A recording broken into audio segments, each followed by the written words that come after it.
우리 이제 시간이 됐으니까 시작하겠습니다. 오늘 2024년 3월 9일 우리 토요 줌 모임을 시작하겠습니다. 오늘 제목은 빛의 축제, 수전절 이야기라고 좀 생소할 겁니다. 수전절을 한우카라고 하기도 하는데 그 성경 말씀을 제가 먼저 한번 읽어보겠습니다. 마태복음 17장 1절에서 8절 말씀인데 여러분 익히 아시는 말씀이에요. 엿새 후에 예수께서 베드로와 야고보와 그 형제 요한을 데리시고 따로 높은 산에 올라가셨더니 그들 앞에서 변형되사 그 얼굴이 해같이 빛나며 옷이 빛과 같이 휘어졌더라. 그때에 모세와 엘리야가 예수와 더불어 말하는 것이 그들에게 보이거늘 베드로가 예수께 여쭈어 이르되 주여 우리가 여기 있는 것이 좋사오니 만일 주께서 원하시면 내가 여기서 초막셋을 짓되 하나는 주님을 위하여, 하나는 모세를 위하여, 하나는 엘리야를 위하여 하리이다.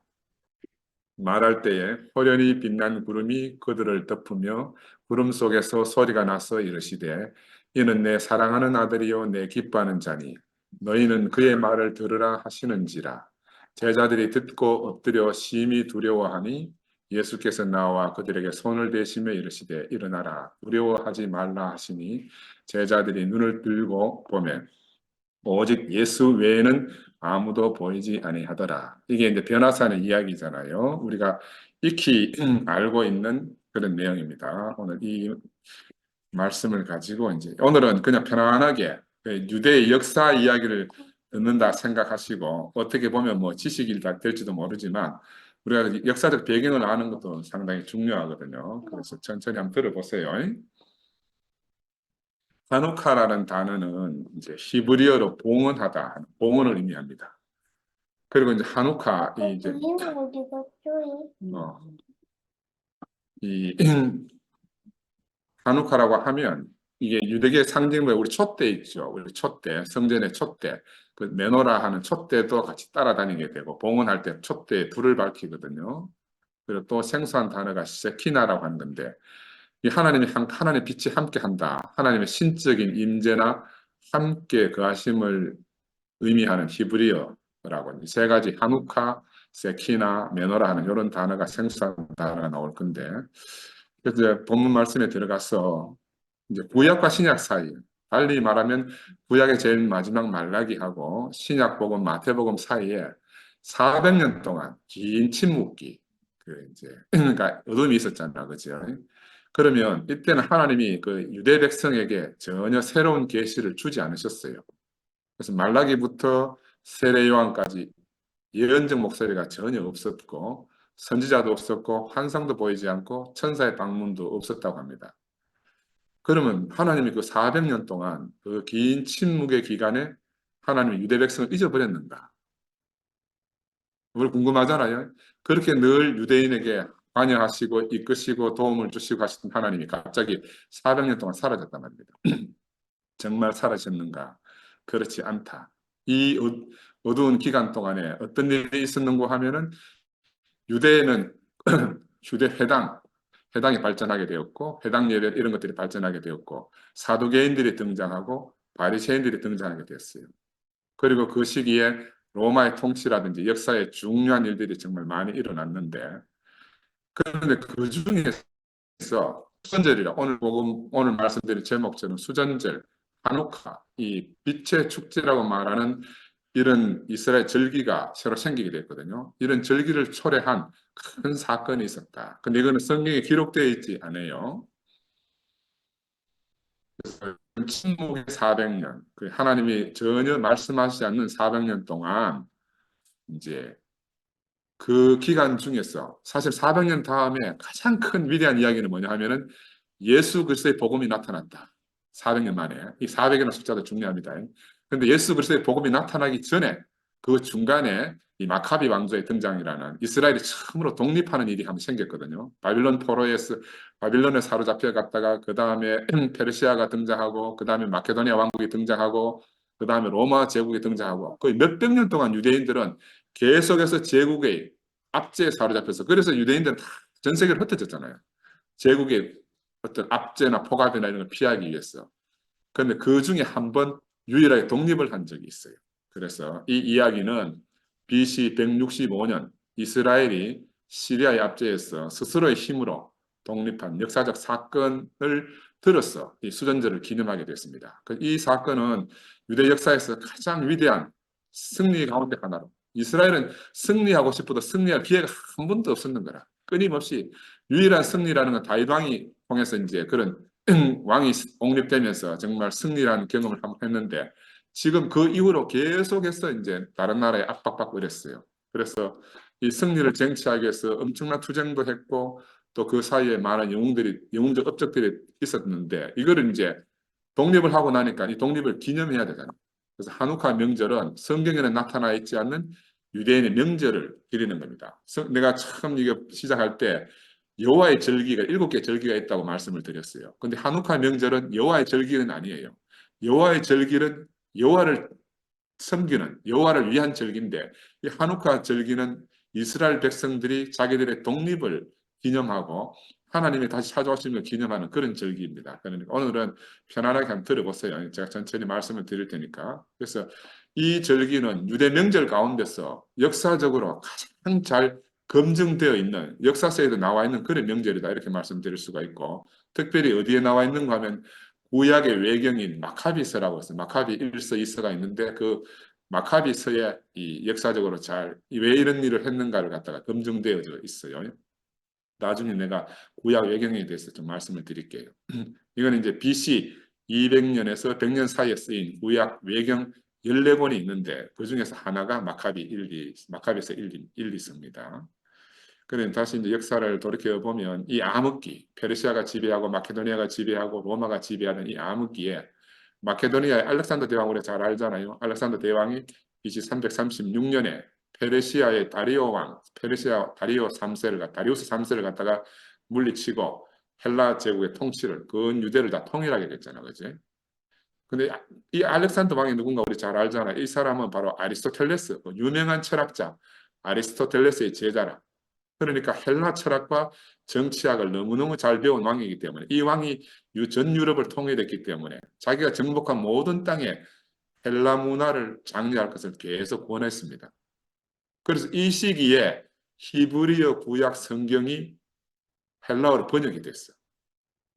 헬라어로 왜 번역되는가? 여러분, 우리 배경을 몰랐잖아, 그지? 이 바로 알렉산더 대왕이 헬라 문화를 장려하는 그 문화적 풍토 속에서, 그래서 자기가 정복한 모든 나라에 있는 것들을 갖다 이렇게 수집하면서 특별히 유대인의 이 히브리 성경을 갖다가 헬라어로 다 번역하도록 했어요. 그래서 우리가 70인역이라는 게 헬라어 성경이 나오게 되는 거라. 이런 배경이 이 알렉산더 공로가 큽니다. 그래서 이제 요즘 신약 성경에서 인용하는 구약 성경 전부 다는 어떤 거냐 하면 바로 70인역을 빌려와서 신약 성경이 다 나오는 거예요. 이게 백그라운드라는 거 여러분이 아시고. 그래서 이제 이 알렉산더는 유대인들에게 종교의 자유를 허용하긴 했지만 여전히 헬라적 생활 방식을 강력하게 장려한 거라. 그 왕이 제국의 황제가 되면 모든 걸 통일하고 싶어 하잖아. 그러니까 종교도 통일하고 싶은 거라. 그래서 헬라 문화는 매우 세속적이고 인본주의적이고 또 한편으로 경건하지 못한 그런 문화라고 할 수 있는데, 이스라엘이 이제 그 헬라 문화로부터 이제 좋지 않은 영향을 많이 받게 됐어요.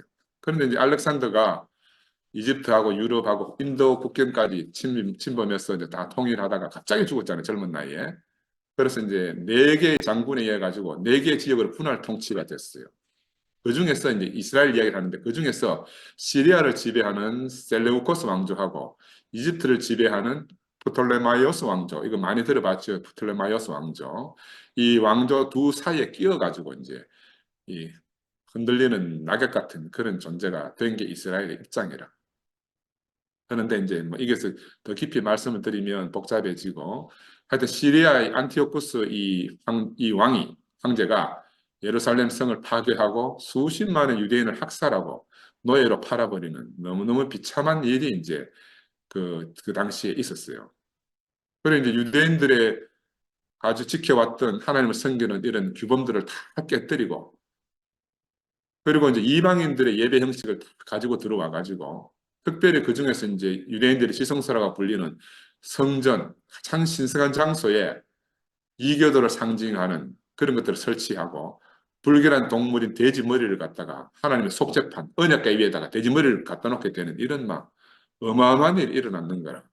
그래 이스라엘 유대인들로서는 뭐 상상할 수 없는 일이 벌어지게 된 거예요. 그 당시에 이 암흑기 400년 중간쯤 돼가지고 그래서 순식간에 성전이 바로 제우스 신전으로 바뀌게 됐어요. 제물은 돼지만 허용된 거라. 그 유대인들이 생각할 때는 감당이 안 되는 일들이죠.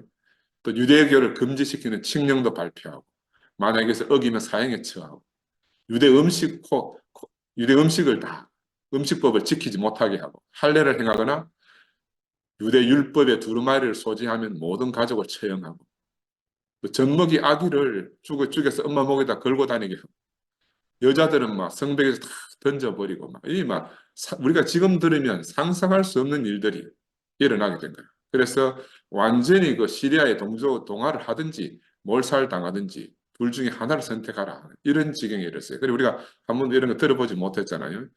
근데 이렇게 억압받는 약소 민족으로서 이스라엘이 얼마나 무력감에 빠졌겠습니까? 절대적 복종만이 강요되는 그런 깊은 어두운 가운데 하나님도 전혀 아무 말씀도 안 하시고 그래서 이들이 이제 유일한 탈출구는 뭐냐 하면 군사력도 부족하니까 뭐 군대를 모아서 전쟁한다거나 생각할 수 없는데 그래서 치고 빠지는 전술, 게리라 전술을 이용하게 됐어. 그 중에서 이제 사제 가문의 후손인 마타티아스 하는 사람하고 그 아들 유다가 이 게리라 운동을 계속 끊임없이 시행해가지고 운동을 성공시키면서 마침내 예루살렘 성전을 탈취했는 거라. 그러니까 몇백 년 동안 지금 제국의 압제에 사로잡혀 있다가 처음으로 이스라엘 독립하는 이런 놀라운 일이 벌어지게 된 거예요. 수백 년 앞뒤에서 처음으로 해방을 맛본 거라. 이게 언제 일어났는가 하면 이 모든 일이 BC 165년 기슬러월 25일, 지금으로 말하면 12월 한 며칠쯤 돼요. 12월 25일이라 해도 되고. 그래서 여러분 12월 25일은 우리 크리스마스라고 길이잖아, 그렇지? 근데 그 당시에 고대 사회는 다 그 동짓날, 그 태양이 가장 짧은 날, 이 태양신을 숭배하는 그 이방신들 섬기는 그런 종교 문화들이 많이 있었는 거라. 근데 이스라엘도 마침 그때에 처음 해방을 맞이하게 됐어요. 그래서 이 날을 기념하고 싶잖아요. 예루살렘을 다스리게 된 이 마카비 왕조가 이 날을 기념해야 되는 거예요. 거룩한 성전인 장소인 성전을 이제 체계적으로 깨끗하게 정화하기 시작하고 또 이제 왜 그렇게 정화작용을 했는고 하면은 진정한 하나님께 진정한 예배를 드려야 된다. 성전에서. 그래서 지성소에서 가정스럽게 설치되었던 많은 상징물들을 제거하고 예배에 사용된 기물들을 다 다시 복원하고 그리고 유대 휘장들을 갖다가 적절한 장소에 다 갖다 놓으면서 성전을 깨끗하게 하고 하나님을 섬길 수 있는 그런 모든 일들. 그리 지금 우리가 일제 36년 만에 해방되고 나서 그렇게 감동했는데 얘들은 36년이 아니고 몇백 년 동안 지금 그렇게 압제받다가 해방이 됐으니 얼마나 좋겠습니까? 그래서 마카비서에 뭐라고 나와 있는가 하면 이방인들이 죽어간 치욕의 흔적이 다 사라졌다. 이렇게 이제 마카비서에 기록이 되어 있다 그래요. 그래서 이제 그렇게 성전을 깨끗이 하고 난 다음에 마카비 가문은 이 새롭게 복원된 성전을 갖다가 하나님께 드려야 되잖아. 봉헌한다. 이게 이제 한우카 봉헌한다. 봉헌하기 위해서 백성들에게 예배를 제안했습니다. 그래서 이 유대 전승에 따르면 해방자들과 예루살렘 주민들은 8일 동안 그 우리 추수감사절을 8일 축제를 드렸다 그랬잖아요. 그거와 버금가게 8일 동안 함께 축하하는 그런 예배를 갖다가 이제 드리게 된 거라. 성전에 등불을 밝히고 사람들이 노래하고 춤추고 예배하면서 축하하는 동안 이게 이상한 성전의 한 구석에 보니까 그 완전하게 파괴된 성전 안에서 오염되지 않은 기름병 하나가 탁 남겨져 있었대요. 기름병. 오염되지 않은 촛대에 불을 밝힐 수 있는 기름병이 오염되지 않은 기름병 하나가 남겨져 있었다는 거야. 그래서 이걸로 메노라 촛대, 그 8갈래의 촛대가 이렇게 갈라져 있는 그 메노라 촛대에 불빛에 붙여가지고 8일 낮과 밤 동안 기름을 보충할 필요가 없이 기적처럼 8일 동안 계속 타올랐다. 이게 유대 전승에 나오는 이야기입니다. 그리고 이제 그렇게 온 성전에 한번 상상을 해봐요, 여러분. 자, 온 성전에 불을 밝히니까 얼마나 감동이겠어요. 그 사람들이 다 나와가지고 막 하나님의 빛이 성전에 돌아왔다고 막 외친 거라. 하나님의 빛이 성전에 돌아왔다. 야, 그래. 오늘 제목 그 빛의 축제입니다. 그래서 하나님의 빛이 성전에 돌아왔다. 이 빛은 성전 안으로 돌아온 하나님의 빛이잖아요. 근데 이 빛은 지금 예수 그리스도의 빛이 되어가지고 이 빛의 말씀을 통해서 오늘 우리에게 우리의 의식 안으로 들어오게 된 거라. 우리의 의식 안으로 들어오게 됐어요. 하나님의 빛이 우리 안에 하나님의 말씀으로 들어올 때, 그럼 우리는 어떤 반응이 일어나는가? 우리 속에 잠재 있던 우리 내면의 빛이 딱 반응하고, 우리는 그동안에 우리 속에 우리 내면에 그러함이 있는 줄도 몰랐어요. 근데 하나님의 빛이 하나님의 말씀을 통해서 우리 안에 탁 들어오면 우리 속에 나도 몰랐던 것이 탁 반응하는 거예요. 그냥 우리 속에도 계시고 우리 주변에 항상 계시면서 또 우리 자신보다 더 가까이, 내 자신보다 더 가까이 있는 그분을 통한 반응이 바로 이 내면의 빛의 반응이다. 이 내면의 빛이라는 게 어떤 의미고 하면은 모든 사람이 하나님에 속하기 때문에 우리 안에 있지만 우리 안에 감추어졌던 그 빛이다, 이렇게 말씀드릴 수가 있어요. 이것을 다른 언어로 이제 말하면 성령이 역사한다는 거예요. 성령이라는 게 하나님의 말씀을 통해서 우리 안에 있지만 우리가 전혀 알지 못했던 우리 속에 있는 그 내면의 빛이 딱 반응을 해서 터져 나오는 게 이게 바로 성령의 역사다. 성령이란 다른 말로 표현하면 밖에서 오는 말씀에 대한 우리 내면의 빛의 경험, 이게 바로 성령의 역사다, 이런 것이고, 이 성령이 딱 임재하고 성령의 감동 감화가 우리가 일어나면 안과 밖에, 우리의 안과 밖에 뭐 서로 다르고 이질적 이런 것들이 다 사라져 버리는 거야. 갈등이 다 사라져 버리고 우리가 성령이 이끄심 안에서 살게 되잖아요. 이 바로 놀라운 성령의 힘이고 놀라운 종합이다.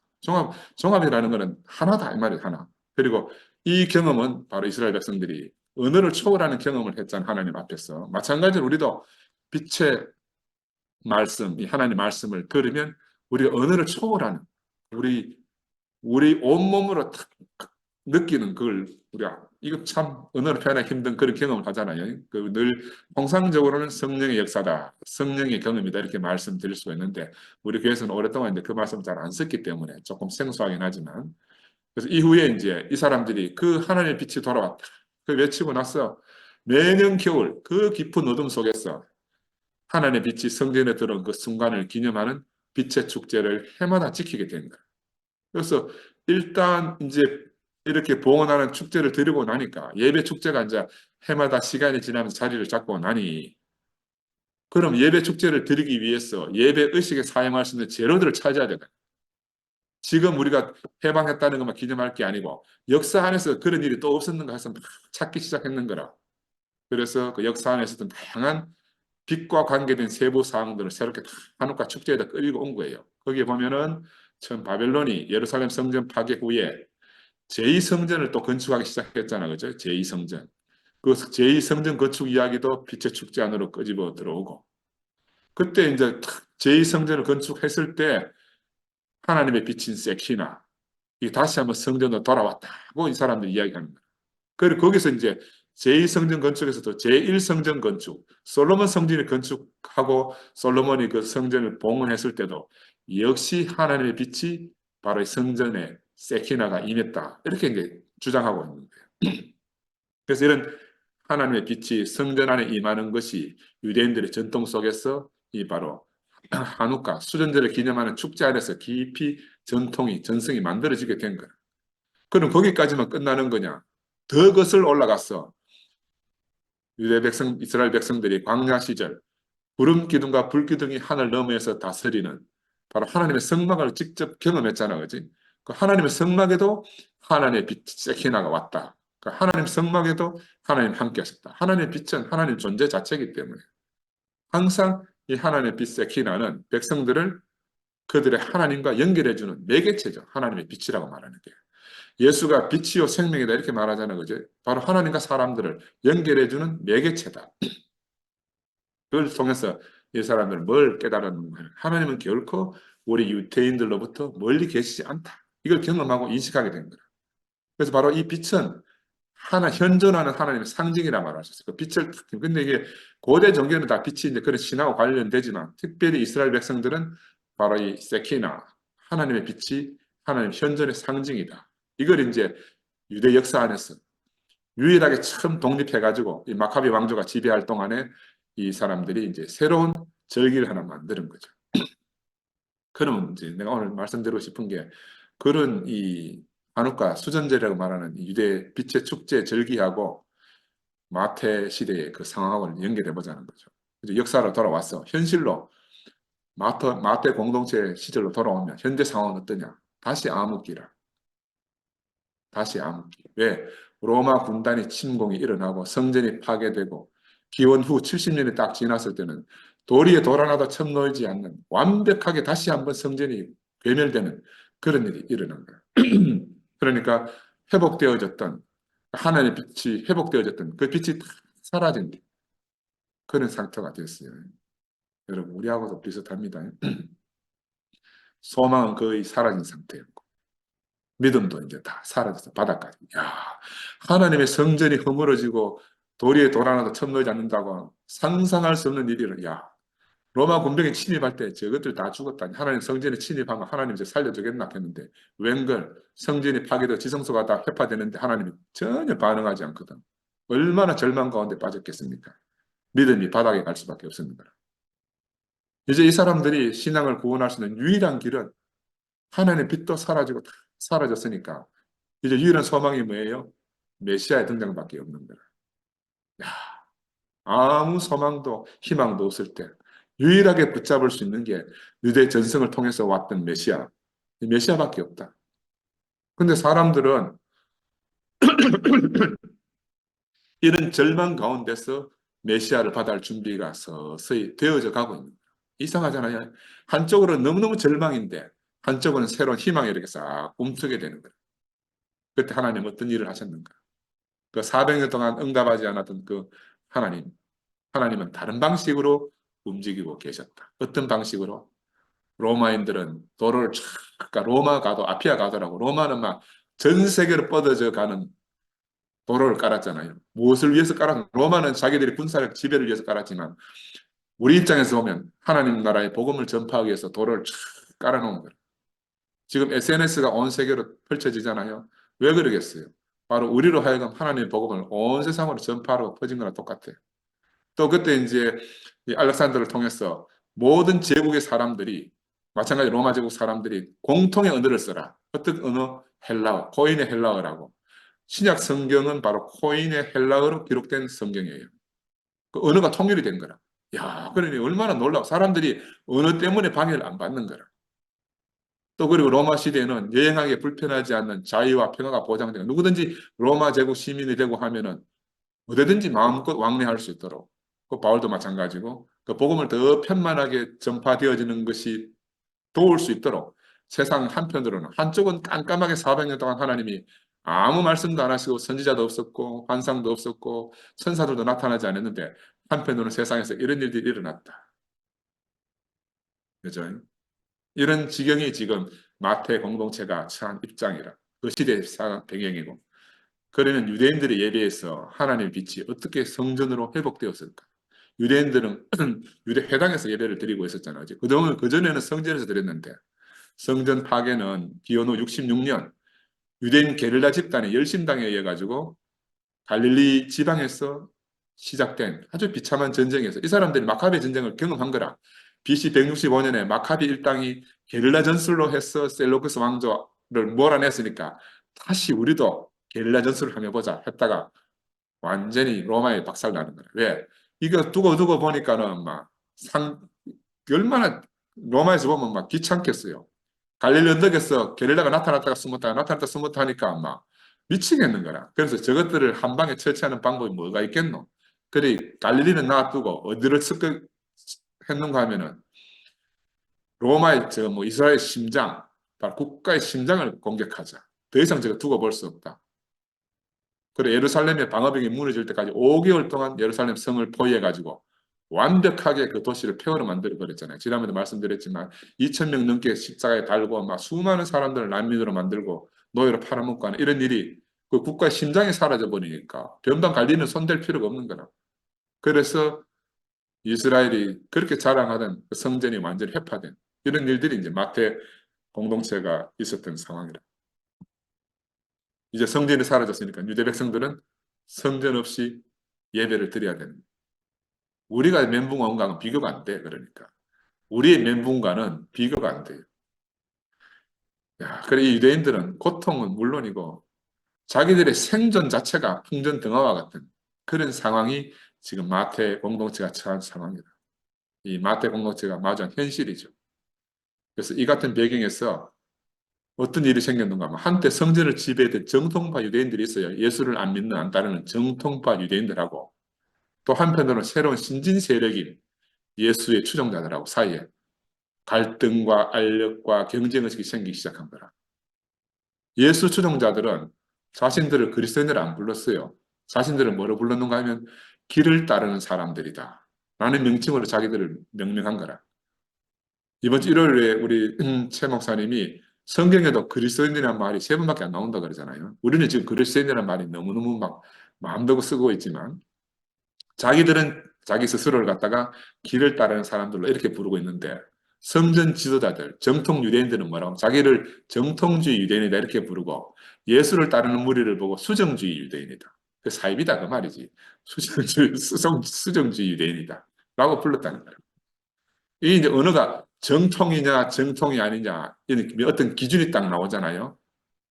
이게 이제 항상 정통이라는 말이 탁 등장하면 뭐가 듣는가 하면 이거는 명시된 기준을 지키기 위해서 반대파를 정의할 때, 구별해낼 때 이제 쓰는 말이 정통이라는 말이에요. 우리가 그런 말도 많이 쓰잖아요. 그래서 성전을 다스리는 지도자들은 어떤 사람들이 가면 이 바로 마카베 전쟁에서 독립했듯이 우리가 게릴라 작전 해가지고 다시 또 로마를 한번 쳐버서 이길 수 있다는 생각을 적극 지지하던 무리들이라. 이 사람들이 볼 때요, 예수 추종자들은 이런 전쟁에 전혀 동조를 안 하는 거라. 얼마나 얄밉겠어. 그지?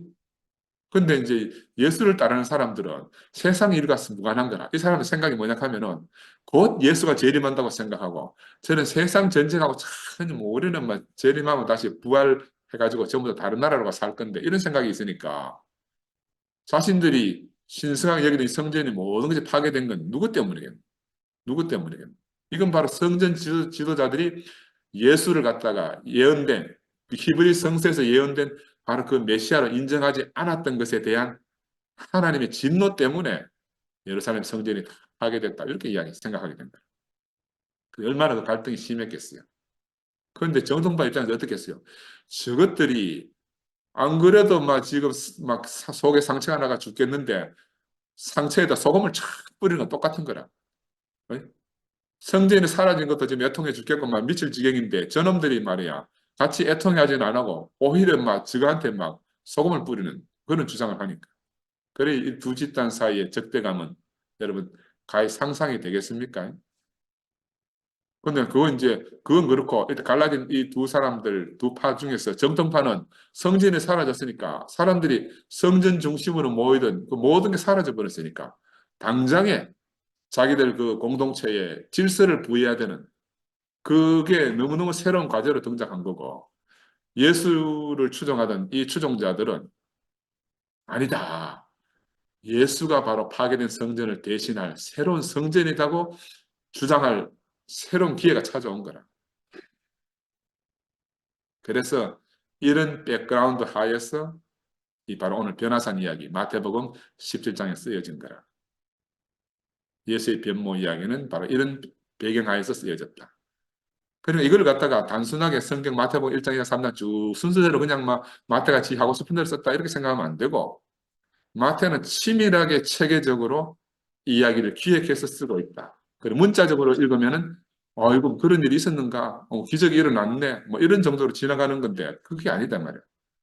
그냥 단순히 놀라운 이야기를 기록한 게 아니다. 그래서 제가 이제 본문을 말씀을 드려볼게요. 오늘 처음 읽을 때 엿새 뒤에 이렇게 말했잖아요. 그러나 엿새 뒤에 하는 엿새 전에는 어떤 일이 성경에 마태복음 16장에 나오는가 하면은 이런 말을 예수가 마지막에 마태복음 16장 27절 28절에 보면은 인자가 아버지의 영광으로 그 천사들과 함께 오리니 그때에 각 사람이 행한 대로 갚으리라. 진실로 너희에게 이르노니 여기 서 있는 사람 중에 죽기 전에 인자가 그 왕권을 가지고 오는 것을 볼 자들도 있느니라. 예수가 영광을 입고 다시 온다고 지금 마태복음 16장에 말해놓은 거라. 그리고 나서 17장으로 딱 넘어가면 그 놀라운 영광을 제자들이 보게 되는 거예요. 새 제자들. 우리가 한 유명한 제자들 있잖아요. 베드로와 또 누구 몇 명 있죠. 그 사람들, 제자들하고 변화산에 올라갔는데 예수를 딱 보니까 제자들 앞에서 얼굴이 너무너무 해같이 빛나는 거야. 해같이 빛나는 거야. 옷은 더 이상 하얄 수 없을 정도로 너무너무 희게 바뀐 거야. 근데 마치 외부의 빛이 탁 옷에 반사대가 비치는 것처럼 그렇게 희게 보인다는 거죠. 근데 그때 갑자기 그 앞에 두 사람이 함께 있다. 한번 상상해 보세요. 지금 이 장면을 갖다. 그 한 사람은 1200년 전에 죽은 모세였고 또 한 사람은 800년 전에 죽은 엘리야입니다. 이막 베드로가 기절 안 하겠습니까? 기절. 응? 근데 대화 내용은 기록이 안 돼 있어. 멀리서 이야기하는 건 봤으니까. 이 두 사람은 뭐냐 하면은 율법의 아버지 모세, 예언자들의 아버지 엘리야. 그리고 히브리 백성의 신앙이라는 게 율법과 예언자, 이게 유대인의 신앙의 기초라겠죠. 율법과 예언.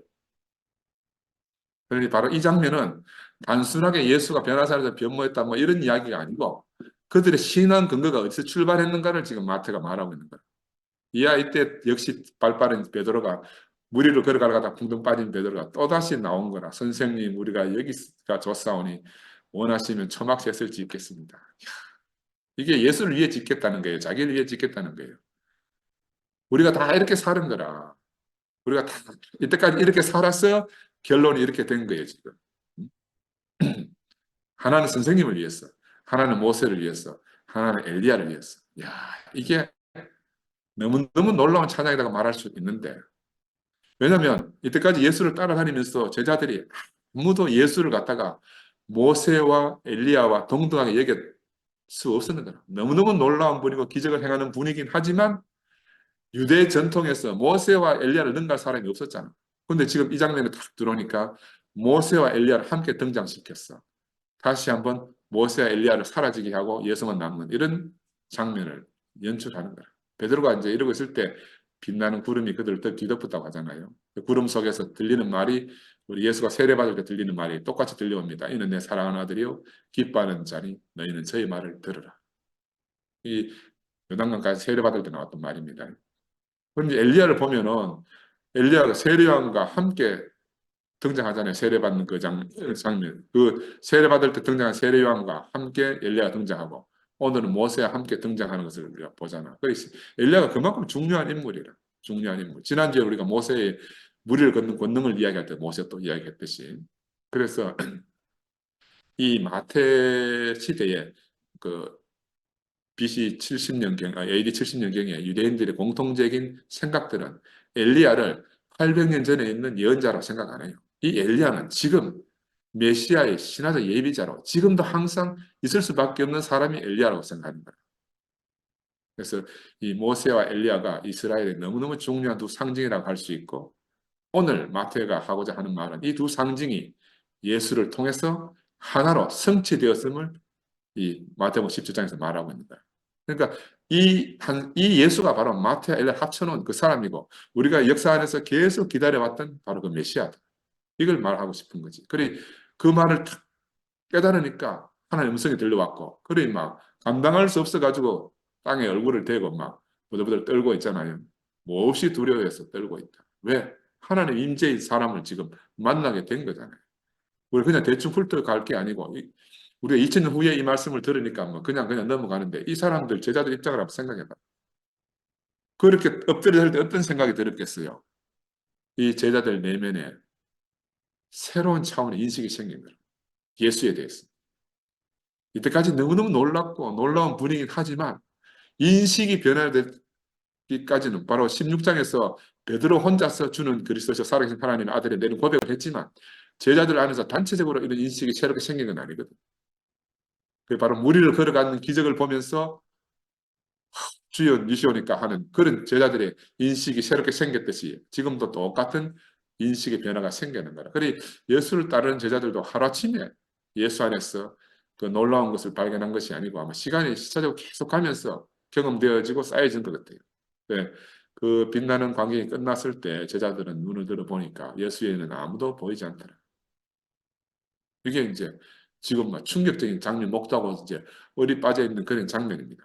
그럼 우리가 여기서 이제 뭘 살펴봐야 되는가 하면 유대 전통의 다른 장면을 한번 들어가 보는 거예요. 유대 전통의 다른 장면. 어떤 장면?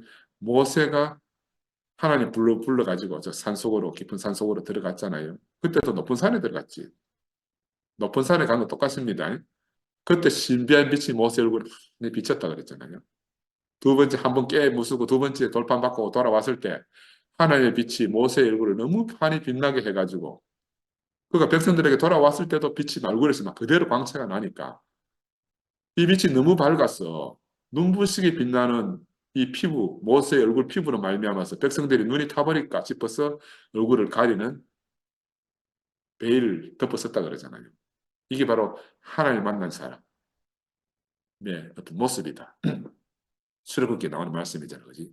근데 또 이제 스가랴서에 보면은 예수와 이름이 같은 여호수아라는 대제사장이 나와요. 이 사람이 사탄으로부터 고발을 당했는데 고통을 겪고 있는데 하나님이 거기에 대한 보상으로 지상에서 입고 있던 이 더러운 옷을 아름다운 광채를 하얗게 그렇게 옷을 변화시켜 줬다는 거예요. 이게 오늘 성경 본문에 나오는 말이라. 본문에 나오는 말을 왜 마태복음에 그냥 쭉 쓴 게 아니고 모세가 이렇게 얼굴이 환하게 빛나고 옷이 하얗게 휘어진 이 두 개를 딱 가지고 와서 지금 마태가 이야기하고 있는 거예요. 근데 이 두 이야기가 이미 그 마카비 왕조가 한우카 절기를 만들고 축제를 벌이던 그 수전제 축제 안에 다 들어있는 내용이라. 그 들어있는 내용을 마태가 지금 다시 마태복음을 쓰면서 가지고 와서 이야기하는 거야. 이 사람이 그 사람이다. 이 사람이 바로 그 사람이다 하는 걸 말하기 위해 가지고. 그래서 이제 이 수전절 이야기에서 가장 중요한 게 뭐냐? 하나님의 빛이 성전으로 돌아온 것을 축하하는 수전절의 빛이 이제 예수에게 임했다. 이게 키 포인트입니다. 예수에게 임했다. 이게 바로 마태의 의도라. 우리는 지금 2000년 후에 지금 말씀을 듣고 있지만 우리가 이제 지금이 아니고 마태의 공동체 시대를 한번 돌아가 보자는 거예요. 뭐 타임머신을 타고 2000년 전으로 싹 돌아가서 그들 마태 공동체의 시선으로 그들이 지금 처하고 있는 현실에서 이 지금 예수의 만난 장면을 우리가 마주대해야 되는 거예요. 야, 유대 전통에서 하나님이 거하시는 유일한 장소라고 여겨졌던 성전, 하나님과 인간이 함께 했던 삶의 장소가 완전히 사라져버리고 더 이상 없었잖아요. 그래서 마태는 뭘 말하는가 하면 새로운 성전, 하나님과 사람이 함께 거하는 새로운 장소, 인간과 신이 만나는 새로운 장소라고 생각한 바로 이 예수에게 하나님의 빛이 내려왔다. 얼굴이 해같이 빛나고 옷이 완전하게 휘어진 이 사람이 바로 하나님의 빛이 임한 사람이다. 이 빛은 예수 그리스도에게 와서 빛의 말씀을 통해서 이제 오늘 우리의 의식 안에 들어오게 된 거예요. 이게 이제 오늘 역사적 배경인데요. 오늘은 뭐 역사 이야기를 쭉 하다 보니까 중요한 이야기들이 뭐 특별히 드릴 만한 여러분 안에서 이제 이렇게 알아져야 되죠. 저도 마찬가지고. 하나님의 빛이 우리 안에 하나님의 말씀으로 들어올 때 우리 속에서는 우리 속에 잠잠해 있던 그런 게 있었나? 난 어둠밖에 없으니까 아무것도 모르겠다. 깜깜하다 하는 그 상태에 근데 우리 속에 깊이 잠자고 내면의 빛이 반응하게 되잖아요. 그죠? 우리 속에도 계셨고 우리 주위에 항상 계시면서 우리보다 더 가까이 계신 분을 통한 그 반응이 우리를 통해 일어나는 거라. 그래서 이 마태복음이 이 말씀이 너무너무 중요해요. 그래서 이것은 마태가 역사를 이야기하는 게 아니다는 거라.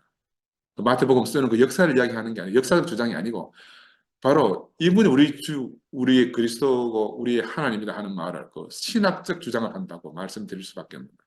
이게 이제 마태 인식을 통해서 지금 새로운 역사의 장이 펼쳐지고 있는 그런 장면입니다. 이게 너무너무 놀라운 유대적 초상화다. 하나의 그림이다. 하나님 변화사 안에서 일어나는 그 일이 그냥 역사적 이야기가 아니고 하나의 놀라운 그림이다. 바로 이 유대인 예술가 마태가 유대인이라면 누구나 그 체험을 너무너무 분명하게 이해하고 있는 방식으로 그 초상화를 그려서 우리에게 딱 제시한 거예요. 여러분 지금 눈앞에 그 그림이 보여야 되는데 그 그림이 보여야 되는데 이런 생각을 신약 성서에서 최초로 설명한 사람은 누구냐? 이 내면의 빛이다든지 이런 것들을 바로 바울이다. 바울은 항상 거룩한 하나님이 예수 안에 계시다. 뜬금없이 그렇게 이야기하잖아요. 설명이 없어. 그냥 그 하나님 예수 안에 계시대요. 자기가 예수를 본 것도 아니라.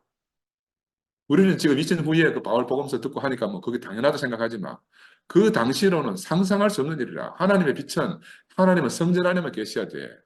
근데 사람 안에 예수 안에 있다는 것은 너무너무 놀라운 거라. 내가 네 안에, 네가 네 안에. 이건 너무너무 놀라운 말이고요. 이건 바로 신비주의자들이 쓰는 언어라. 신비주의자들이 쓰는 언어. 어떻게 보면 합리주의자는 신비주의자라. 우리가 합리적으로 많이 생각해보면 하나님이 좋은 천지에 계시지만 또 내 안에도 계신 거라. 하나님 말씀을 들으면 내 안에 계신 하나님이 어떠하며 반응해서 우리가 인식이 깨달아지는 거라. 성령의 감동 감화가 우리 안에서 일어난다. 그래서 만일 성전이 여전히 존재하고 있었다면 어떻게 하나님의 빛이 예수 안에 왔겠어요? 그러니까 성전이 다 회파된 것도 이유가 있는 거라. 바로 이 하나님 아들 예수에게 이 빛이 들어오기 위해서 일어나는 모든 전지 작업이다. 그리고 이 복음을 통해서 알 수 있는 게 최초의 마가복음이 기록된 연대도 추정하게 되는 거야. 아, 이건 최소한 마가복음은 주 70년 이후에 기록되어졌구나. 마태는 또 마가를 이용하니까 그보다 좀 더 늦게 기록되어져 있구나. 그래서 이제 이 마가복음, 마태복음을 통해서 우리가 성전 파괴를 알고 있었다는 걸 알잖아요. 마가복음은 이미. 마태도 마찬가지고. 그래서 예수가 성전을 대체했다. 이 생각은 이 이제 공간복음서에서도 물론 나오지만 이게 계속 발전해가지고 요한복음에 가면 예수와 성전이 동일시되는, 완벽하게 동일시되는 그런 이제 놀라운 복음이 딱 나타나지 않습니까? 요한복음을 살펴보면 이 앞선 세 복음서에서는 예수의 생애 제일 마지막에 예수가 성전에 찾아가서 환정장수를 쫓아내고 성전을 깨끗하게 하고 하는 그런 이야기가 나와요.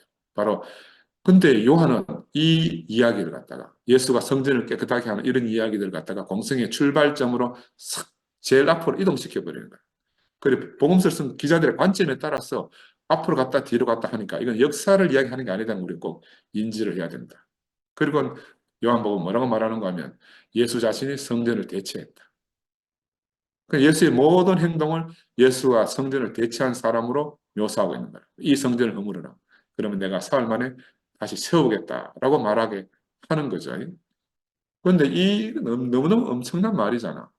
그리고 그 당시에 이 사람들이 이 말을 들으면 대경실색 안 하겠습니까? 대경실색할 수밖에 없어. 그렇지만 이 요한복음 저자는 자신의 독자들에게 이건 바로 예수가 자기 몸에 대해서 말한 것이다. 눈에 보이는 성전이 두고 말한 게 아니고 자신의 몸이 사흘 만에 허물어지고 다시 살 것이다. 그리 너무너무 놀라운 비약이에요. 보이는 성전을 이야기했다가 금방 자기 자신의 몸으로. 이 복음서를 쓴 사람들은 너무너무 놀라운 문학적 그 감성을 가지고 있는 분이다. 그래서 마태를 보니까 마가의 전성을 따라서 유대 전승 속에서 예수에 대해서 계속 예수 죽고 나서 계속 추모하고 있을 거 아닙니까? 그 유대 전승 속에서 기록되어지는 것들을 다 가지고 와서 오늘 복음서를 쓴 것이다. 그러니 이 수전절 축제를 위한 예수의 이야기를 오늘 마태복음 17장에서 하고 있는 거야. 하나님의 빛 세키나가 임하던 성전이 더 이상 존재할 수 없게 된 시기에 쓰여진 거라. 그지? 그 예수가 살아있는 이야기를 하는 게 아닌데 우리는 자꾸 이제 그 예수가 살아있을 때 이야기로 잘못 오해할 수 있는데 이미 예수가 죽고 한참 뒤에 이들이 새로운 인식 안에서 예수를 재발견하고 메시아밖에 자기들에게 답이 없다는 그런 아주 간절한 희망 가운데 이 복음서를 쓴 거죠. 하나님의 빛이 어떻게 변화산 위에 예수를 변화시켰는지를 갖다가 말하고 있는 거라. 마태가 이렇게 기록한 이유는 유대인들이 과거 전승에 너무너무 익숙한 사람들이잖아요. 그러니까 이거는 문자적으로 읽으라고 쓰여진 게 아니고 바로 비문자적으로 이해하도록 쓰여진 복음서다. 복음서. 그래서 한옥하는 이 사람들한테 왜 중요한가 하면 하나님의 신실하심을 기억하는 거잖아요. 하나님이 400년 동안 침묵 가운데 우리를 버리지 않으셨다. 하나님의 빛이 다시 돌아왔다. 그 하나님의 신실하심을 기억하는 절기란 말이에요. 아무 소망도 없는 이스라엘이 그 죄 가운데서 영원히 길을 잃어버렸을 것인데 이 파괴된 성전 안에 봉인되어져 가지고 오염되지 않은 작은 기름병 하나를 남겨두었다. 야, 나는 이게 너무 기가 막혀요. 그 오염되지 않은 작은 기름병 하나, 누구를 말하겠어요?